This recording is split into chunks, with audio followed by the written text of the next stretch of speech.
to improve communication and avoid misunderstanding among couples. Here are some of the tips that we are going to discuss today. The first and the foremost is, as a couple, listening actively. Now, I know like this is already known, but it is very difficult to practice. So, especially for working couple or for when your husband is coming back home, as a husband, it is very important to allocate the first 20 minutes or 30 minutes or 45 minutes to sit and listen to her. And also, as a wife, it's very important that you allocate that family time, at least that 20 minutes or 30 minutes of conscious time. When I tell conscious, I mean to tell that it is without the mobile phone. Yes, so without the mobile phone is what I mean when I tell about the conscious time. The next one is using I statements instead of blaming or accusing.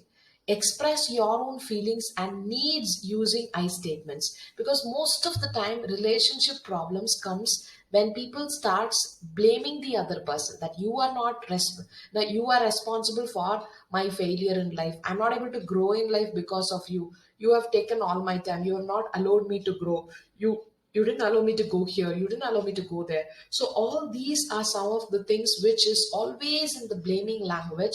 So when you tell that you are somebody is responsible for your failure, they will obviously try to get more and more away from you. So express your own feelings and needs by using this I statement. Like you can express that for your feelings rather than putting the other person in blaming situation.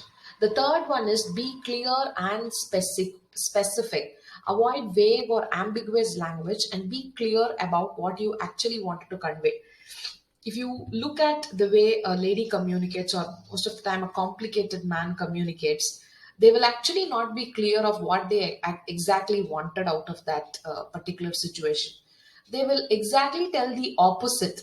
And when the other person is in a very clear state of mind or in a very confused state of mind, they will actually not be able to get anything out of it, and they will take it as it is. They will never be able to get into deeper of the situation to analyze what actually you wanted. So it's always important to be clear and specific. You can't expect somebody to understand what is running inside your mindset, right? And the fourth one is avoid assumptions. Don't assume that you know what your partner is thinking or feeling. Very, very important, because most of the time we get into a lot of assumptions. Ask questions to clarify. Fifth one is create a safe space. Encourage open and honest communication by creating an environment where both partners feel heard and respected. Because it's very, very important to create a safer space.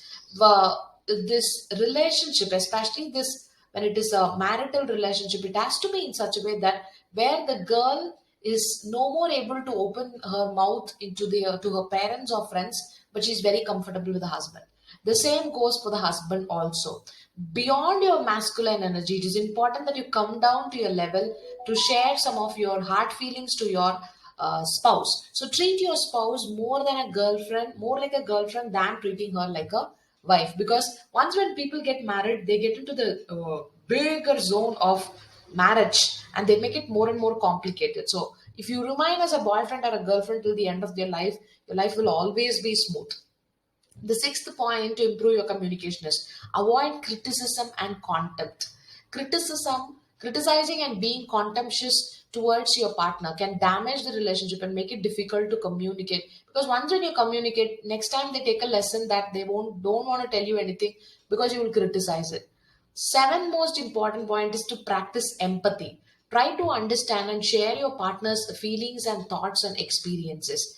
Eighth one is schedule regular check-ins. Set aside time to talk about important issues and updates in others' life, each other's life. So more important is like because we don't allocate time, it looks like as if you're always talking, or whenever you are trying to talk, the person is also not ready to spend the time.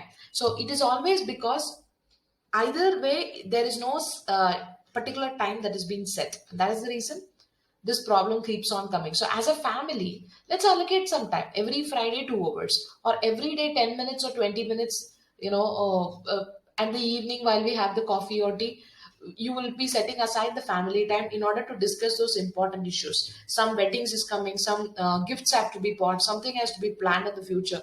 all those kind of complicated things which you feel that it might raise to some issues, those kind of stuff. And the more you delay having these kind of a conversation, it will only increase the bitterness inside the couple. So it is better to speak it out as early as possible in an allocated time, so that all the remaining time is spent only for romance. Take breaks, more important, because usually we don't understand this. When what is taking breaks? When a conversation becomes heated, it may be helpful to take a break and come back to it later with a clear mind.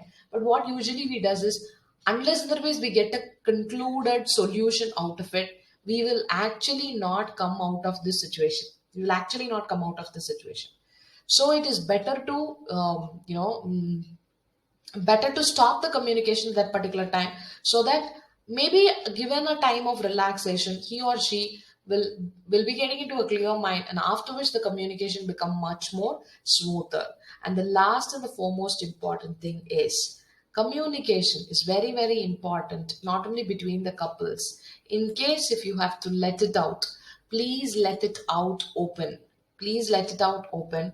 More importantly, do not let it to your well wishers, because well wishers always pour more fuel to the fire, especially in relationship issues. Why? Because people are operating on their emotions. So it's better that you seek out the therapist or a counselor, in solving this problem. And as early as you solve this problem, the more is the love time in your life. So it's more. I hope this all 10 points are useful to you. In case if you are interested to get your relationship right and get more serious about, because this is not only your relationship problem. I know there's a lot of career problem, financial problem, time management problem, productivity problem, health problem is all associated because you're not able to have a better relationship with your partner.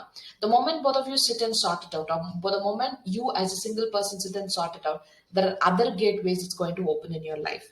So do check out for the 12 weeks Tap Your Love Genius program that we're going to organize, the next batch. Check out, and then I'll see you live soon. Bye bye.